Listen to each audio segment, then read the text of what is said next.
বন্দর উপজেলার বিভিন্ন পূজা মণ্ডপ পরিদর্শন ও সুষ্ঠু উৎসবমুখর পরিবেশে দুর্গাপূজা সম্পন্ন হবে বলে জানান জেলা প্রশাসক। নারায়ণগঞ্জ থেকে সোহেল রানার পাঠানো তথ্য ও চিত্রে দেখুন বিস্তারিত। নারায়ণগঞ্জ জেলা প্রশাসক মোহাম্মদ জাহিদুল ইসলাম মিয়া সোমবার লক্ষণখোলা ঢাকেশ্বরী মন্দির সহ বন্দর উপজেলার বিভিন্ন পূজা মণ্ডপ পরিদর্শন করেছেন। এ সময় তার সঙ্গে সরকারি কর্মকর্তারা উপস্থিত ছিলেন। জেলা প্রশাসক বন্দর উপজেলার বিভিন্ন পূজা মণ্ডপ পরিদর্শন করেন। মন্দির পরিদর্শনকালে তিনি পূজা উদযাপন কমিটির সদস্যবৃন্দ ও স্থানীয় জনগণের সঙ্গে মতবিনিময় করেন। পূজা চলাকালীন সার্বিক নিরাপত্তা, শৃঙ্খলা ও শান্তিপূর্ণ পরিবেশ বজায় রাখতে প্রশাসনের পক্ষ থেকে সর্বাত্মক সহযোগিতার আশ্বাস প্রদান করেন।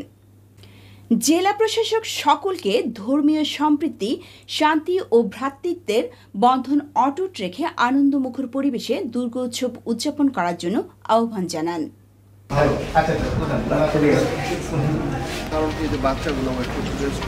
আমি কোনো জায়গায় বসি নাই।